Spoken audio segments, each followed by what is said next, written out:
Hoje a mensagem, na verdade sempre é assim, né? A mensagem é maior que o mensageiro. Mas tem horas que a gente tem que lembrar isso, né, Carlinhos?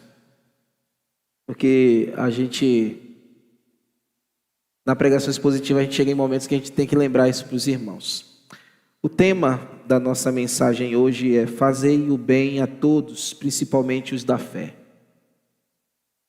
Fazei o bem a todos, principalmente os da fé. Vocês vão entender por que eu estou dizendo isso no sermão. No sermão passado, pregado há 15 dias atrás, eu chamei o sermão de o socorro mútuo e a responsabilidade cristã.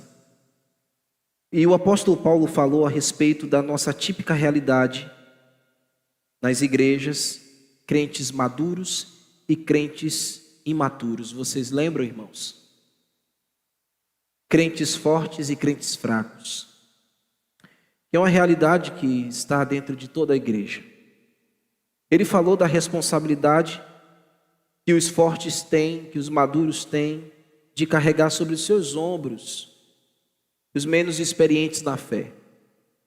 E uma vez que o mais fraco é sustentado pelo mais forte, o mais forte deve fazer isso com brandura. Por quê? Porque ele é tão humano quanto o menos experiente na fé e é tão passivo de erros e de tentações quanto aquele que ainda está engateando. Eu mostrei para vocês que a correção também é um caminho que na igreja precisa acontecer, onde esta correção vem entre os crentes maduros para o conserto e o bom testemunho dos crentes que estão chegando lá, chegando na maturidade. No seio de uma igreja saudável, quando estas coisas estão acontecendo, estamos sustentando os mais débeis na fé. Estamos corrigindo e disciplinando, aplicando disciplina eclesiástica. Não é disciplina pastoral, é disciplina eclesiástica. Quando essas coisas estão acontecendo no seio da igreja, a gente está manifestando a lei de Cristo, que Paulo falou.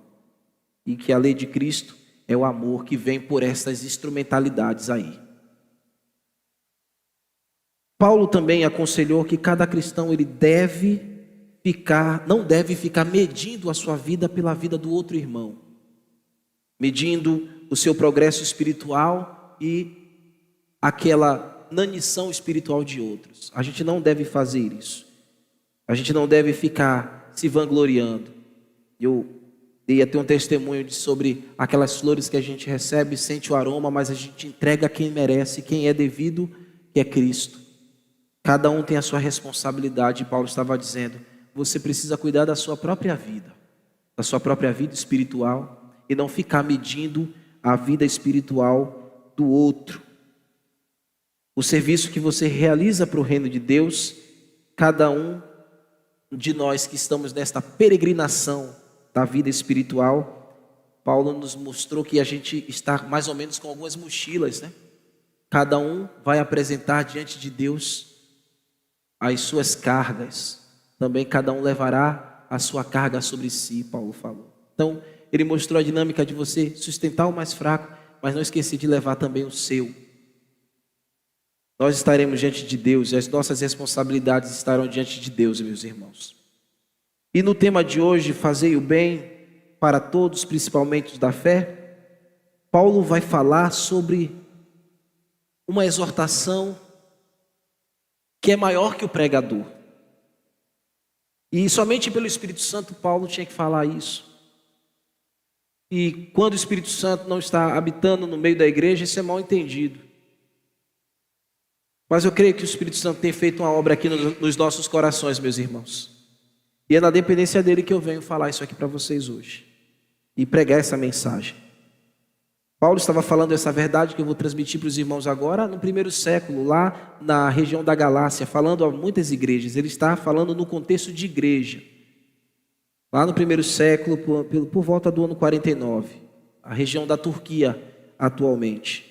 Mas aquelas verdades pregadas lá no primeiro século falam muito forte, 20 séculos depois, a nós aqui. Isso que é a maravilhosa palavra de Deus. Mas como eu digo, a mensagem é maior que o mensageiro. Então, por favor, que vocês entendam a mensagem esta noite mais uma vez. Vamos abrir Gálatas capítulo 6, versículo 6 ao versículo 10.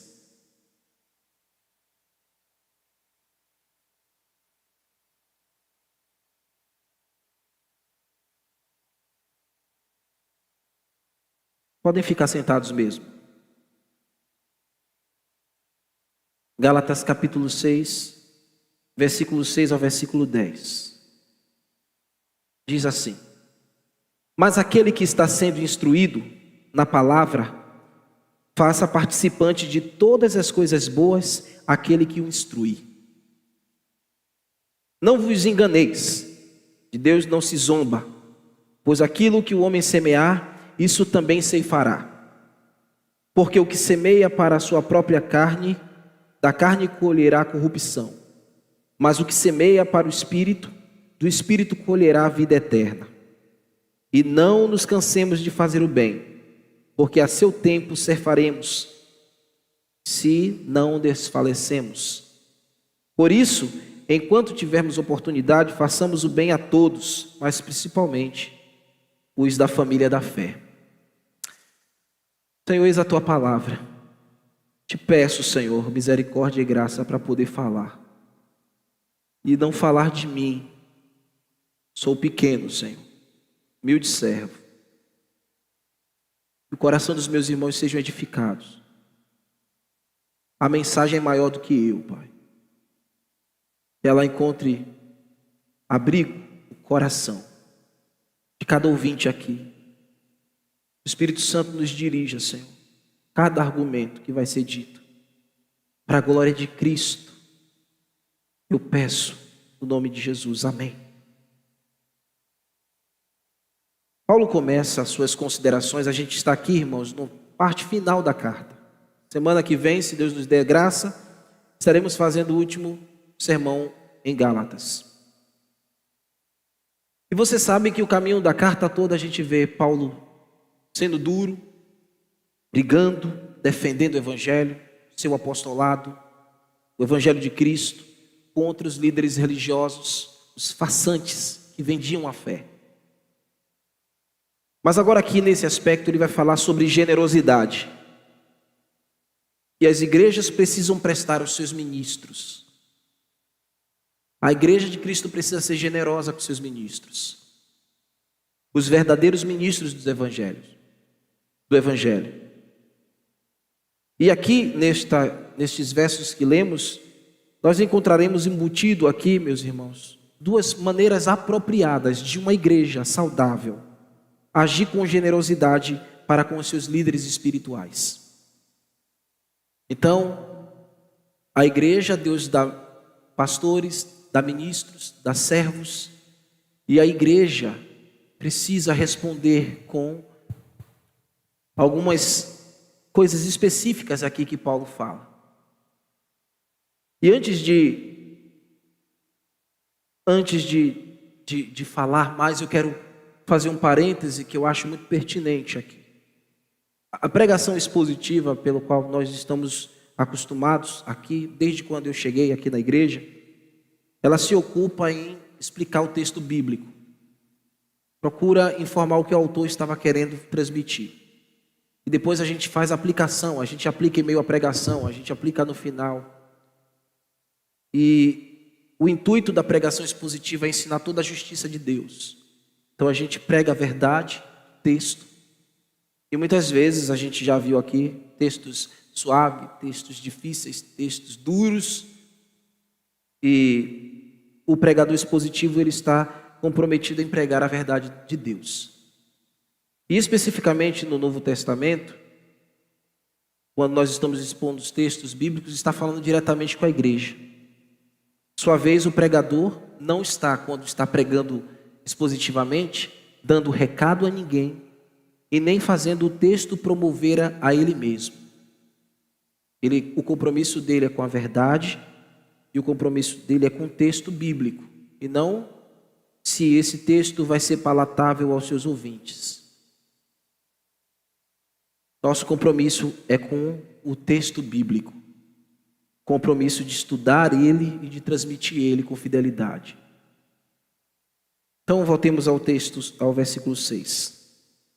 Mas aquele que está sendo instruído na palavra, faça participante de todas as coisas boas aquele que o instrui. Paulo está falando da generosidade, como eu disse, que o cristão deve praticar aos seus mestres espirituais. Mas aquele que está sendo instruído na palavra, isso aqui é muito importante. Mas aquele que está sendo instruído na palavra, quem é este que Paulo está dizendo que está sendo instruído na palavra? Olha o fluxo do texto. A gente viu que Paulo acabou de falar dos crentes fracos e dos crentes fortes. Aqueles aqui, ou aquele, são os crentes fortes e os crentes fracos. Eles estão sendo instruídos pela palavra.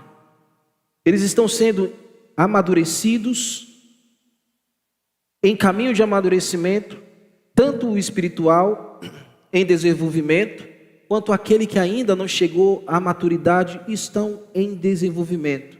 E há um instrutor aqui que está fazendo isso. Paulo está dizendo, há um mestre que está trabalhando para esse sentido, ele se aplica para esse sentido, para não para se exibir, ele se aplica para o bem do crescimento do rebanho, para que o rebanho amadureça, cresça, a cada dia, pela exposição da Escritura, pecados sejam confrontados mesmo. Você se veja de frente no espelho da pregação e queira mudar. O Espírito Santo usa este homem para isso. E ele usa a palavra aqui, logos. Logos no Novo Testamento fala diretamente do verbo vivo que é Jesus Cristo. Estes homens que são instrutores para os mais fracos ou para os mais fortes, são homens que estão comprometidos com o Logos. Eles estão comprometidos em ensinar o que o Logos quer dizer, o que Cristo quer dizer, o que o verbo vivo quer dizer. Então o verbo vivo de Deus quer falar à sua igreja, toda vez que o homem comprometido com a exposição vem ao púlpito para falar as verdades de Deus. Quem está falando não é ele, não é o homem.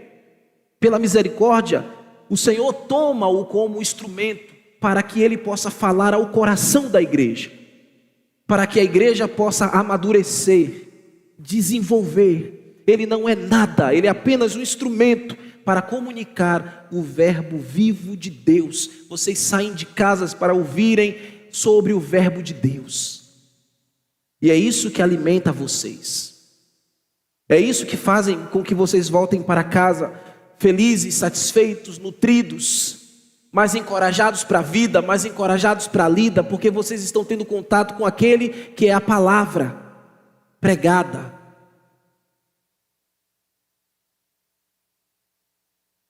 Então no meio da igreja Deus levanta homens assim, Deus levanta homens comprometidos para cumprir a pregação do verdadeiro evangelho. Eles estão comprometidos em ensinar sobre Cristo. Olha aí o texto. Olhe isso no texto, verso 6.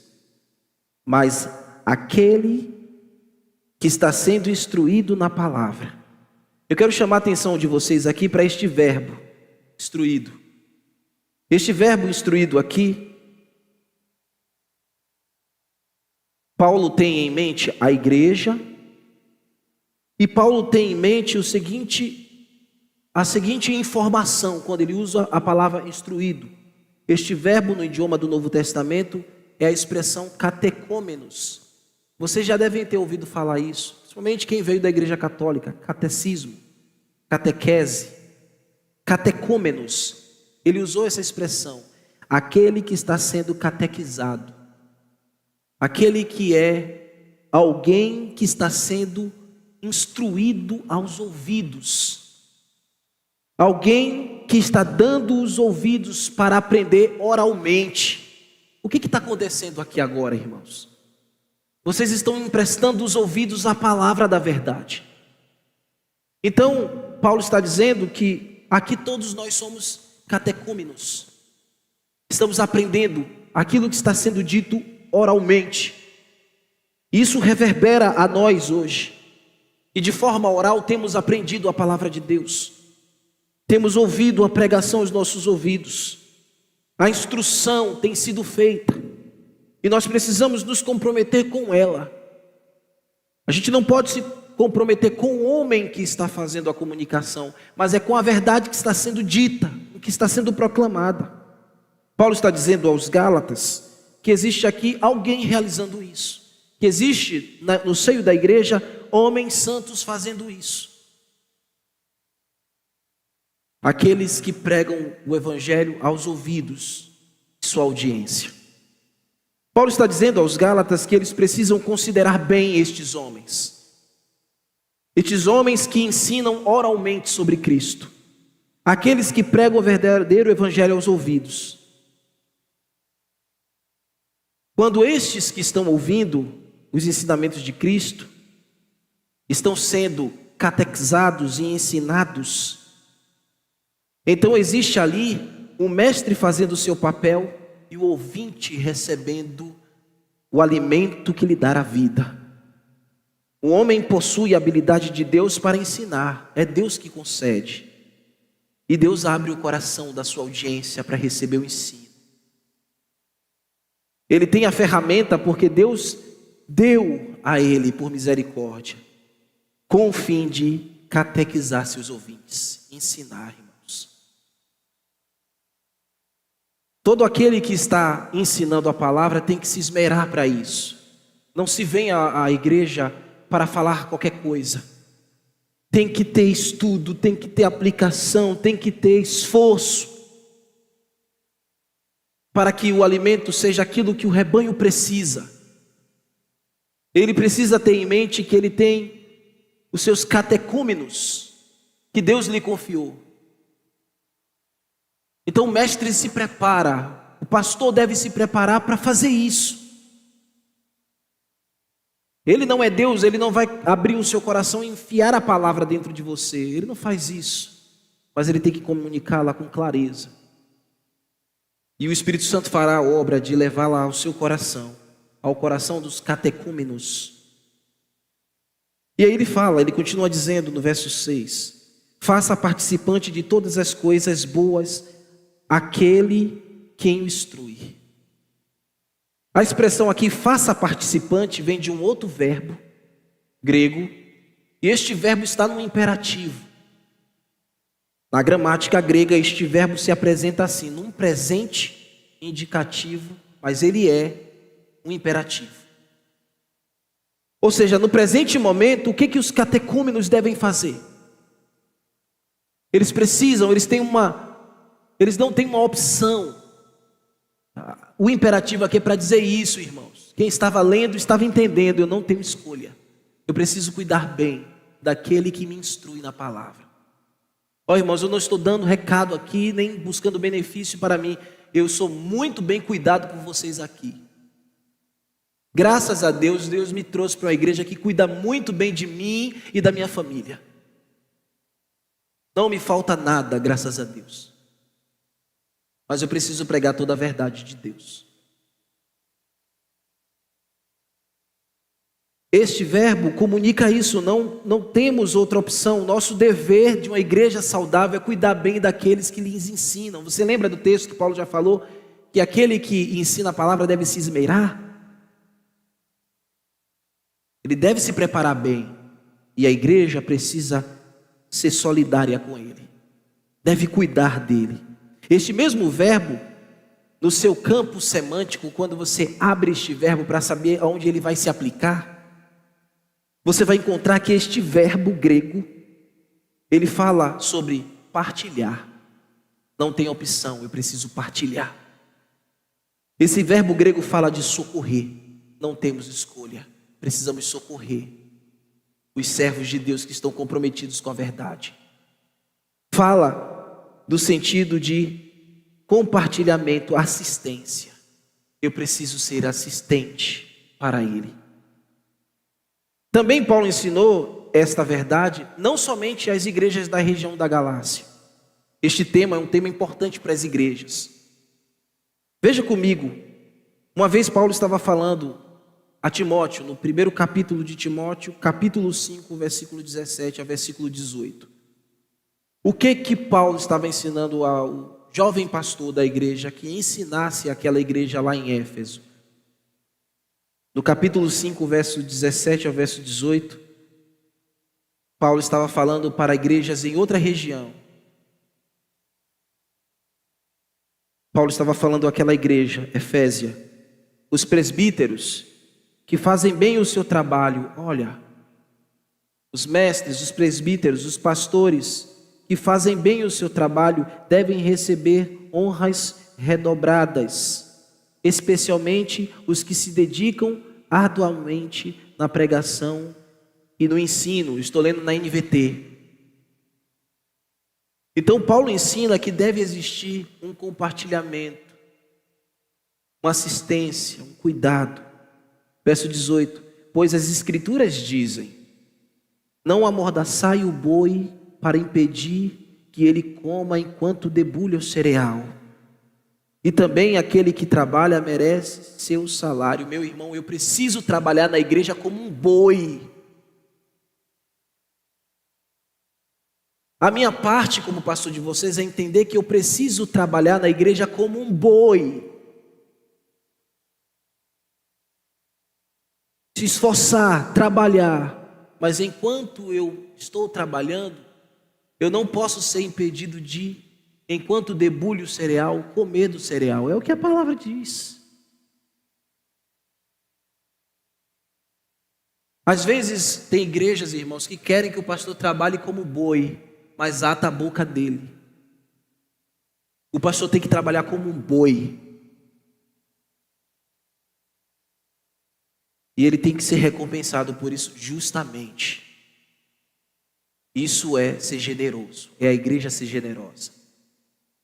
Talvez você esteja me ouvindo aqui, seja participante de uma outra comunidade, e lá o seu pastor esteja sofrendo porque está acontecendo isso. Ele trabalha como um boi e a sua comunidade não assiste.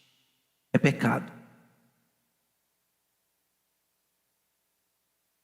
Paulo também falou sobre esses aspectos em uma outra igreja, a igreja grega, a igreja em Corinto, igreja difícil.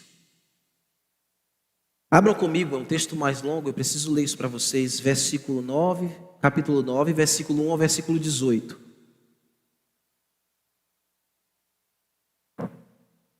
Ouçam, meus irmãos, vou ler na NVT. 1 Coríntios capítulo 9, versículo 1 ao versículo 18.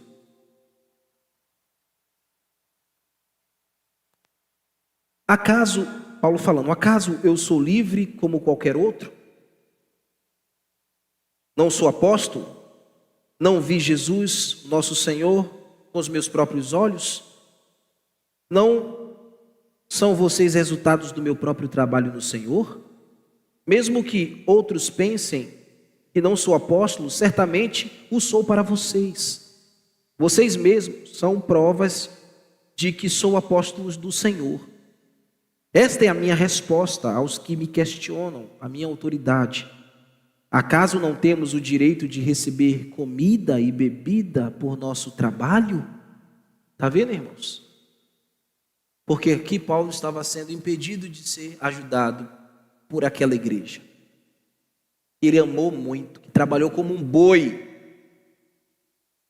mas que estava pisando em Paulo. Verso 5: não temos o direito de levar conosco uma esposa crente, como fazem os outros apóstolos, e como fazem o irmão do Senhor, no caso seria o Tiago e Pedro. Eles eram casados. Será que só Barnabé e eu precisamos trabalhar para o nosso sustento? Paulo escolheu fazer isso, fazer tendas, para não ser pesado para a igreja. Mas você está vendo aqui que Paulo está dizendo que ele tem direito. Vamos continuar. Que soldado precisa pagar pela própria despesa? Um pregador do evangelho é um soldado de Cristo. Que agricultor planta uma videira e não pode comer de seus frutos? Ele diz mais: que pastor cuida do rebanho, pastor de ovelhinhas mesmo, ovelhinhas, cuida do seu rebanho e não tenho permissão de tomar o seu leite. Será que expresso apenas uma opinião humana? Ou a lei, a Escritura nos diz o mesmo? Pois está escrito, a mesma coisa que ele falou a Timóteo: não amordaçai o boi para impedir que ele coma enquanto trilha o cereal. Deus guarda, Deus estava pensando apenas em bois quando disse isso? Verso 10, será que na verdade não estava se referindo a nós? Ele dá a resposta, sim, essas palavras foram escritas a nosso respeito, e portanto, quem ara e quem trilha o cereal deve ter esperança de receber uma parte da colheita. Quem trabalha como boi precisa ser sustentado pela igreja. Verso 11, se plantamos sementes espirituais entre vocês, não temos direito de uma colheita material? Se entregamos verdades espirituais para o amadurecimento espiritual, porque nós não podemos receber alguns donativos? É isso que Paulo está dizendo. Se vocês, verso 12, sustentam outros que pregam a vocês, não temos ainda maior direito de receber o mesmo sustento? Por quê? Porque lá no início ele disse que eles são filhos do ministério dele. Olha o que ele diz: mas nunca fizemos isto, eu e Barnabé nunca fizemos isto. Preferimos suportar qualquer coisa, passar fome, escassez, miséria. Ele disse: eu aprendi a passar fome, eu passei abundância e escassez. Paulo diz isso.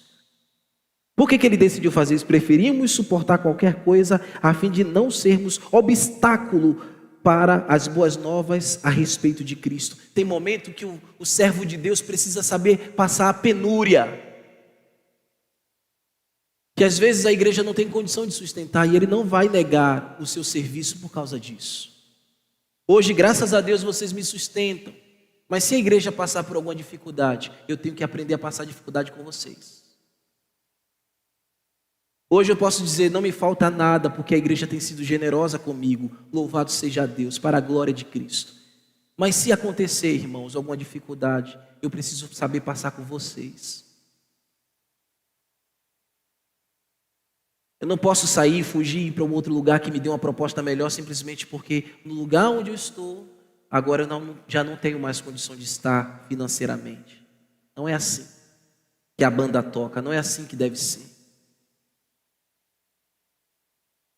Verso 13, vocês não sabem que os que trabalham no templo se alimentam das ofertas levadas no templo? E os que servem diante do altar recebem uma parte do sacrifício oferecidos no altar? Da mesma forma, o Senhor ordenou que aqueles que anunciam as boas novas vivam das boas novas. É uma ordenança de Deus, é um mandamento. Lembra do texto em Gálatas? Não tem opção. Ele continua dizendo mais, irmãos. Verso 16, verso 15. Contudo, nunca usei de meus direitos. Não descrevo isso para sugerir que desejo agora fazê-lo. De fato, eu prefiro morrer a perder o privilégio de me orgulhar de pregar sem cobrar nada. Isso aqui é uma nobreza de Paulo. No entanto, não posso me orgulhar de anunciar as boas novas, pois sou impelido. Eu prego porque Deus é que me impele a fazer. Quando eu estou ensinando a verdade de Cristo, Paulo está dizendo, o Espírito Santo me reveste com poder e graça, e eu faço impelido por Deus. O pastor tem que ter isso. O que deve impelir o pastor não é o dinheiro, não é a prebenda dele. É a prebenda dele. O que deve impelir o pastor a ensinar a verdade é o próprio evangelho que ele crê. E que ele sabe que é o poder de Deus para a salvação, para transformar a vida da sua audiência. Qual é então a minha esperança? Paulo diz, no verso 19. É a oportunidade de anunciar as boas novas sem cobrar nada a ninguém, de modo não desfrutar dos direitos que tenho por causa de anunciar as boas novas. Ele tem direito, mas ele abriu mão daquela igreja porque aquela igreja não entendia isso. Isso não significa, irmãos, que ele nunca foi ajudado pela igreja. Isso não significa que no seu ministério Paulo nunca recebeu donativos para o seu ministério. Em Filipenses, no capítulo 4, versículo 15, ele falou aos de Filipos, aos da igreja de Filipos, que ele estava sendo muito grato porque os irmãos mandaram uma oferta generosa para o seu ministério. Então Paulo era sustentado por igrejas, mas a igreja de Corinto queria que Paulo trabalhasse como um boi, estava atando a boca dele. Agora, meus irmãos, o que é que deve ser compartilhado? Que repartimento é esse que o ministro santo deve esperar da sua igreja? O texto lá de Gálatas diz: todas as coisas boas. Que todas as coisas boas são essas? Não é só dinheiro, irmãos. É dever repartir tanto material como recursos espirituais também. É doar valores morais também para o servo de Deus. E aqui dentro cabe o sustento do seu líder espiritual por meio das suas orações. Você sustenta o seu pastor quando você ora por ele. Eu preciso da oração do meu rebanho. Quando você dá uma palavra de motivação para o pastor, quando você dá uma palavra de encorajamento para ele, uma palavra de bom ânimo, não é apenas o financeiro, irmãos. Nós não estamos aqui comprometidos com dinheiro, nós estamos aqui comprometidos com a verdade. E nós não esperamos, os verdadeiros pastores não esperam apenas receber no final do mês o seu rendimento, o seu sustento financeiro. Ele espera receber também do rebanho outras atenções, oração, aquela ligação no meio da semana. Saber como é que ele está, palavra de bom ânimo. Há momentos, meus irmãos, que pastores precisam disso. Precisam de uma palavra de encorajamento, porque pastores são homens, eles sofrem também como qualquer um. Pastores sofrem enquanto estão trabalhando, enquanto estão na lida. O líder espiritual muitas vezes está padecendo carências também de emoção. Às vezes ele espera que você ligue para ele, que você dê essa atenção, e eu quero fazer outro parêntese aqui. Eu posso dar esse testemunho ao pastor que eu tive. Sempre liguei para ele toda semana. Sempre procurei saber como ele estava, se ele precisava de oração. Talvez quando você está pensando no seu pastor, é o momento que Deus está te chamando para orar por ele. Para você ligar e dar uma palavra de bom ânimo. Você sabia que pastor pensa em desistir? Que pastor também adoece?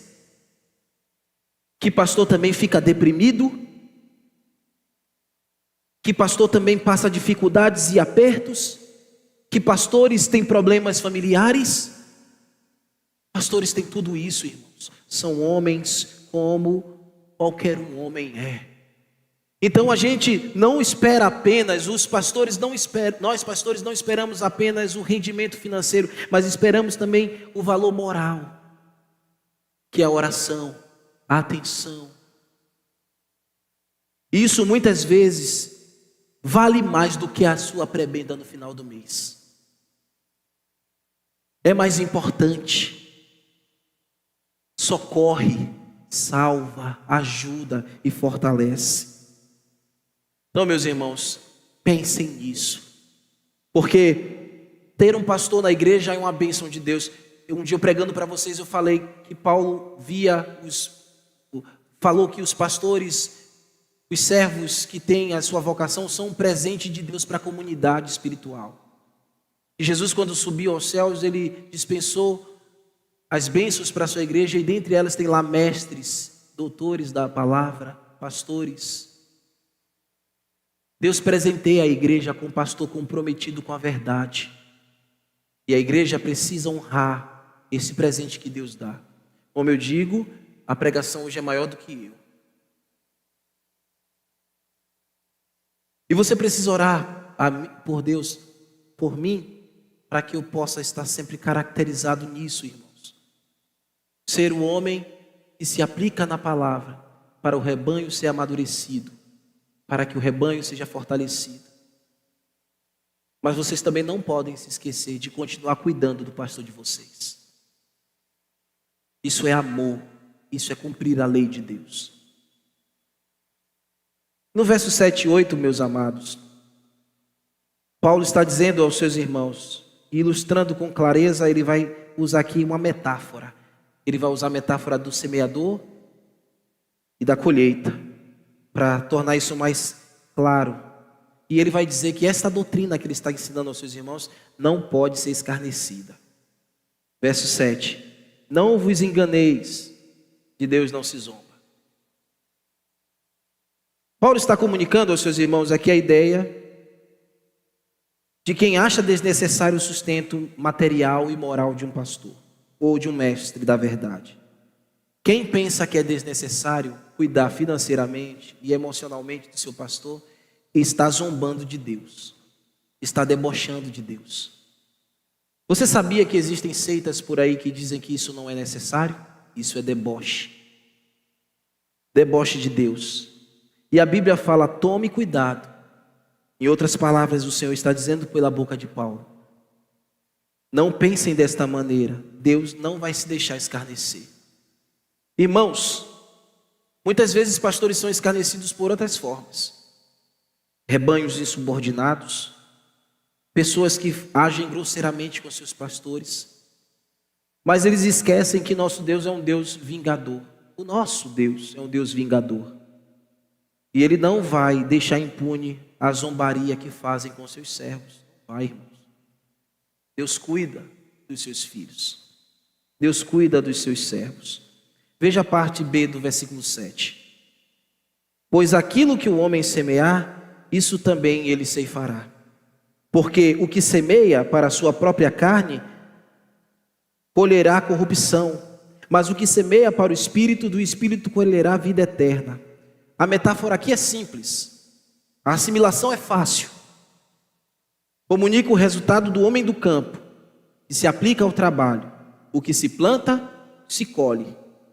Se você aplica ao seu coração as coisas espirituais, você colhe as coisas espirituais. Se você aplica ao seu coração as coisas da carne perniciosa, você vai colher corrupção. E o que ele está dizendo aqui na expressão? Porque o que semeia para a sua própria carne colherá corrupção. O que ele quer dizer disso? Duas maneiras interpretativas aqui. A primeira é,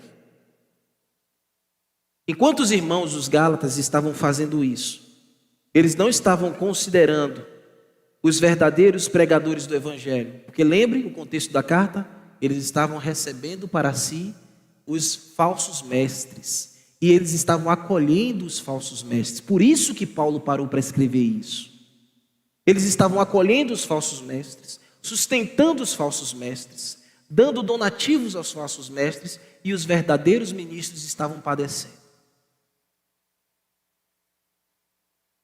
E aí Paulo está dizendo, olha, se você está fazendo isso, se você está acolhendo o falso líder judaizante legalista, do falso evangelho, você está plantando na verdade para a carne, porque ele não tem ensinado a verdade de Deus. Ele tem lhe ensinado um outro evangelho. Qual vai ser a sua colheita? Corrupção. Corrupção aqui nesse texto, essa palavra no grego significa perder-se eternamente. Sofrer a morte eterna no inferno. Quem planta para a carne, olha assim.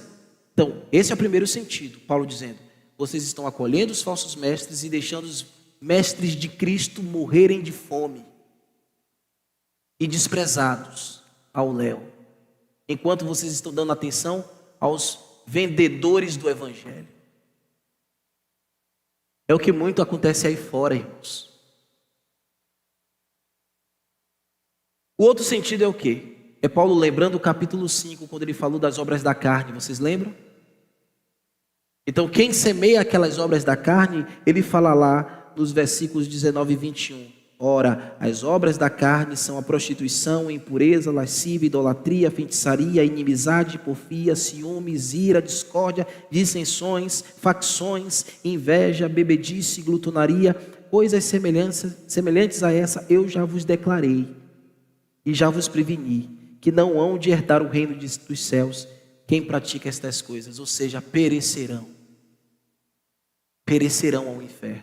É a outra forma de interpretar isso aqui. Os que acolhem os falsos ministros da verdade não são purificados porque eles não pregam a verdade, por consequência eles vão plantar sementes da carne e vão colher no final para a sua própria destruição. E na parte B do verso 8 tem o mais, né? Põe os olhinhos no texto. Mais. Está vendo? Eu amo quando aparece o mais nas escrituras. Quando essa conjunção adversativa aparece, que ela está mostrando uma outra face. Mas o que semeia no Espírito, o que planta no Espírito, o trabalhador, o cristão que planta no Espírito Santo colherá para o quê, irmãos? Para a vida eterna. Ele está lembrando aqui, se você cuidar bem daqueles que vos ensina para o seu amadurecimento espiritual, o homem de Deus que você deve honrar em justa medida, Deus, na verdade você está prestando serviço não a homem, você está prestando serviço para Deus. Quando a igreja faz isso, ela não está prestando serviço a um homem, ela está honrando a Deus. E aí, este servo de Deus está plantando para o Espírito Santo, ele está andando e frutificando no Espírito Santo, como Paulo falou também no capítulo 5, versículo 22 ao versículo 23, o fruto do Espírito Santo. Verso 9 e 10, para a gente concluir, irmãos.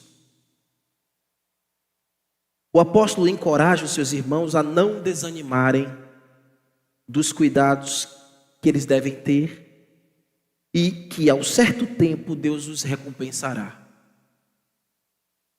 Hoje eu estou aqui, meus irmãos, dando esse bom testemunho para vocês, e podendo com muita alegria dar esse testemunho a todas as pessoas, mesmo sabendo, meu irmão e minha irmã, que eu não sou perfeito.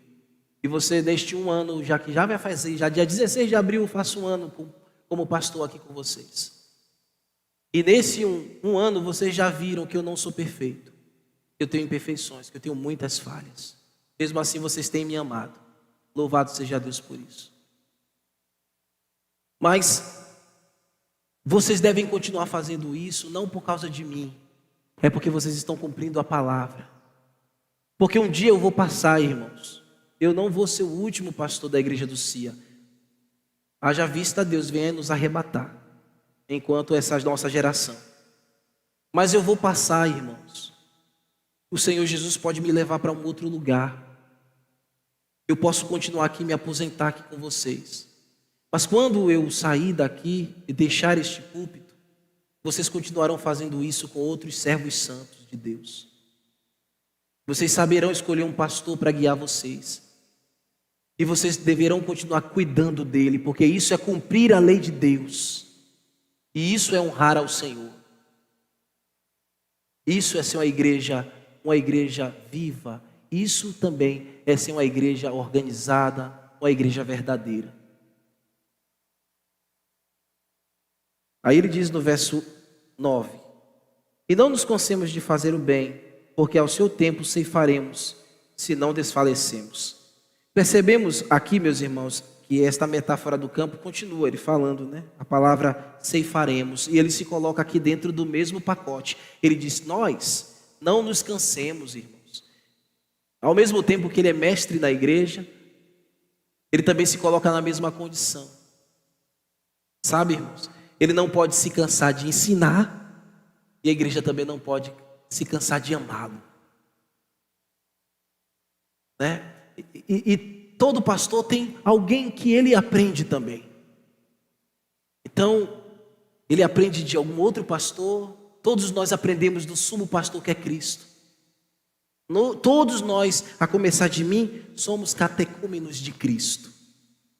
Então todos nós ceifaremos em justa medida enquanto servimos a Deus nesses aspectos, meus irmãos, certos de que Deus nos dará a colheita.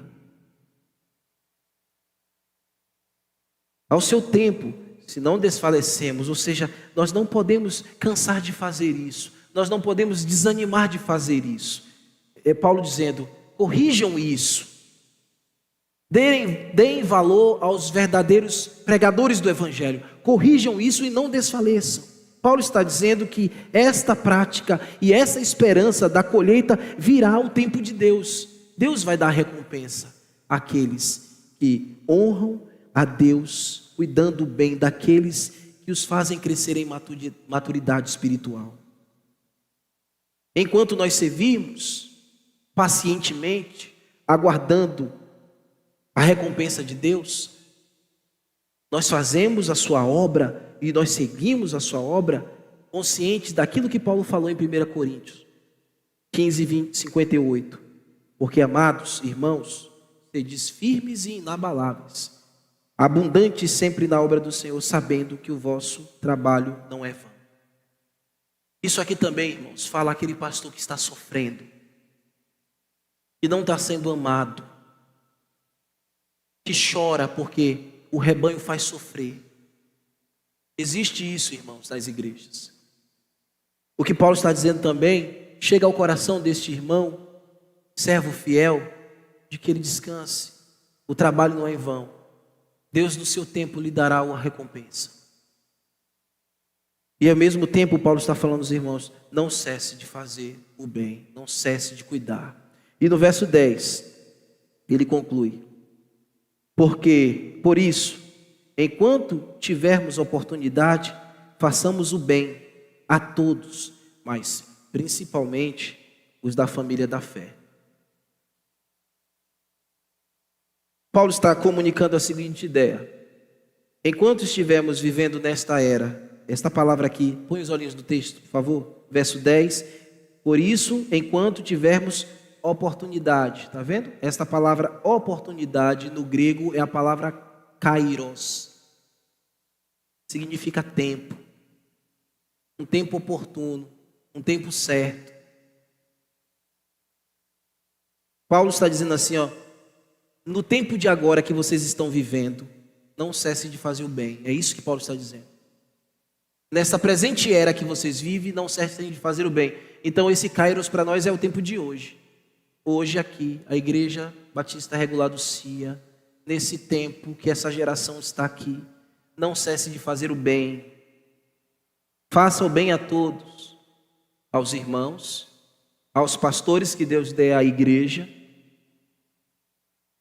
Cumpra nesse presente tempo semeando o bem, principalmente os domésticos da fé, ou seja, no tempo que você vive hoje, cuide bem, sirva bem uns dos outros na comunidade local, o tempo em que você vive na comunidade local. Deus, no seu tempo, dará a colheita a cada um de vocês, irmãos. Cada gesto de amor que vocês dão aos seus ministros, Deus lhe dará o pagamento. Como também Deus dará o pagamento àquele que vive em rebelião contra o líder espiritual. Não porque ele é Deus, é isso, ou melhor do que ninguém. Mas é um princípio cristão, um princípio bíblico. Eu volto a dizer, essa mensagem é maior do que eu, irmãos. Eu não estou aqui exigindo nada a ninguém. Eu estou ensinando a verdade para vocês. Quero fazer uma aplicação para fechar. Paulo estava ensinando essas verdades à igreja que estava desviada do Evangelho. A verdade é essa. As igrejas da Galácia haviam se desviado do Evangelho. Falsos legalistas, judaizantes haviam entrado na igreja, sustentados pelos membros que antes eram fiéis ao verdadeiro Evangelho. E Paulo está corrigindo a rota dos seus irmãos, para que eles possam ser bem-aventurados por Deus. Paulo não está querendo promover-se, nem promover nenhum líder, nenhum indivíduo, os demais mestres, os santos mestres do Evangelho, porque ele sabe mesmo que é Deus que lhes dará o pagamento e a recompensa.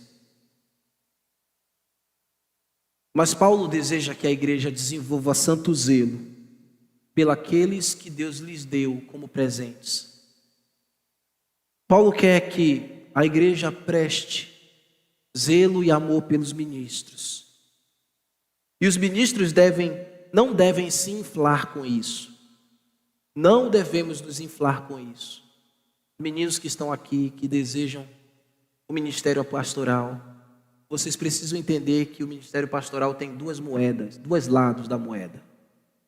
Tem um lado onde você está feliz, está bem, está progredindo no ministério. Mas no mesmo momento, no mesmo tempo, tem o outro lado da moeda. Existem dificuldades, existem privações, existem momentos que você vai ter que abdicar do seu lazer, existe momento que você vai ter que abrir mão de um descanso, porque você tem que trabalhar como um boi.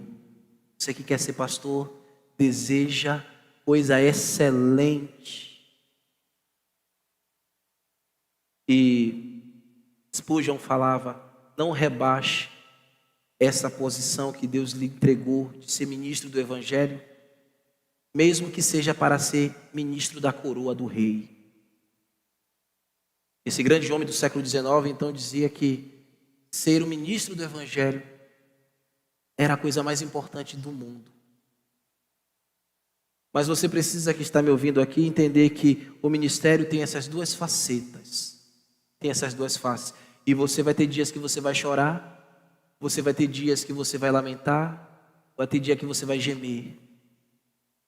Mas você vai ter que fazer tudo isso trabalhando como um boi, porque você trabalha para Deus. Quem é o seu patrão? É Deus. E é Ele que você deve ser fiel. Quando você sustentar o rebanho que Deus vai lhe confiar, menino que está aqui, meus filhos, quando você estiver alimentando o rebanho que Deus te confiar, pode ser aqui pastoreando comigo, pode ser em outro lugar, você estará servindo a Deus e estará vendo essa face da moeda todos os dias, um lado e outro.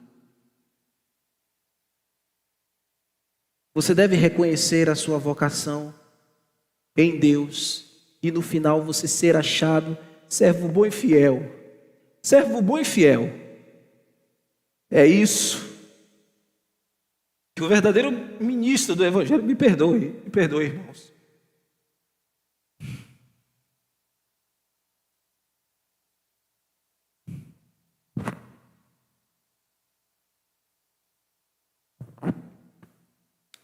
Perdão. É isso que o ministro do Evangelho precisa ter. Esse é o pagamento dele, no final. Ele ser chamado pelo seu Senhor de servo bom e fiel, enquanto ele serviu. Então você que deseja o ministério, entenda isso. Por isso que eu digo que essa mensagem é maior do que eu. Eu não sou digno da missão que Deus me deu, mas eu procuro fazê-lo com amor, mesmo sabendo as minhas limitações. Mas a vocação, irmãos, é um chamado especial que Deus faz. Deus não levantou a mim, somente a mim. Deus levantará outros. A igreja precisa de outros homens santos, outros homens tementes a Deus, que amem a Deus, que amem a Cristo, que deem a sua vida por Ele, que sigam exemplos de outros homens da palavra. Veja este Paulo, que está ensinando estas verdades para nós, morreu degolado por causa do Evangelho. Mas ele foi até o fim e com certeza foi recebido por Deus como servo bom e fiel. Ele disse: olha, eu já estou sendo derramado como libação. Combati o bom combate, cumpri a carreira, guardei a fé. Você, meu irmão, que quer o ministério, entenda isso. O zelo que a igreja vai ter por você, o amor que ela deve por você, não é para te inflar, não é para você depois querer pisar nos irmãos. Então você deve reconhecer isso que eu estou lhe dizendo e ser um simples servo de Deus, disposto ao Evangelho todos os dias, ao mesmo tempo em que você aprende a padecer. Uma das músicas que eu mais amo é uma música de Grupo Logos, que eu cantei aqui no no culto de posse com as irmãs queridas. E quando o Senhor me chamou, Ele não fez nenhuma promessa para mim, humanamente convincente, nada que enchesse os meus olhos. Apenas disse que me faria um pescador, só isso. Ele não me prometeu nada de riqueza, somente pescador de peixes, pescador de homens. E que eu precisava amar com o amor de Cristo, aprender de perto a dor, os vales mais profundos, provar a solidão, o desamparo de muitos e aprender assim a depender a cada dia de Deus. O verdadeiro servo de Deus faz assim. E Deus me guia o coração assim, meus irmãos. Graças a Deus que pela misericórdia dEle há muitos assim, há muitos servos santos e que também há muitas outras igrejas generosas. Eu peço a Deus que conserve a nossa igreja com este sentimento. Esta pregação também é um confronto para nós, para a nossa história, irmãos. Para que a gente não volte aos anos sombrios. Para que a gente não volte aos anos onde a gente não tinha este testemunho. Mas nós somos resgatados por Deus. E Ele tem nos aperfeiçoado. E continuará trabalhando o nosso coração para a sua glória. E hoje nós podemos, irmãos, levantar os nossos olhos para o céu. Todos aqui de cabeça erguida podem dizer que tem cumprido a vida do pastor de vocês, essa palavra. Eu quero agradecer a Deus pela igreja que Ele me concedeu guiar e peço as orações dos irmãos. E vocês continuem orando para que eu possa trabalhar sem me cansar aqui com vocês. Até o dia que Ele me faça entender que eu cumpri essa parte do meu chamado. Amém, meus irmãos? Vamos ficar de pé? Vamos orar?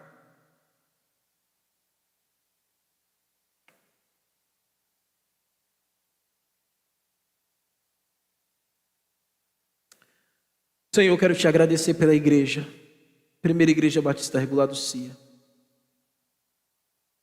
Irmãos afetuosos, cada um deles, meu Deus. Te agradecer porque o Senhor me trouxe aqui para ajudá-los e que possa continuar assim, Senhor, servindo-os. E eles possam também continuar cuidando de mim. Pai, que o Senhor estenda isso a outros lugares também. Que este ensino de Paulo aos irmãos na Galácia, que fez o seu efeito, faça também o seu efeito aqui para nós. E também haja em efeito para outros que nos ouvem, Senhor, mesmo na internet. Guia o coração, meu Pai, de cada irmão. Guia o coração daquele irmão meu que está aqui, que também deseja pelo ministério. Que ele entenda que o ministério tem essas duas faces. E que ele aprenda, Senhor, a se alegrar e a chorar no ministério. Mas sabendo, meu Pai, que o Senhor dará o pagamento. No seu devido tempo, o Senhor fará a recompensa. Obrigado, Senhor, por esse rebanho. E também o Senhor dê o mesmo pagamento a eles, ao seu tempo, em sua recompensa, Pai. No nome de Cristo, eu oro agradecido. Amém.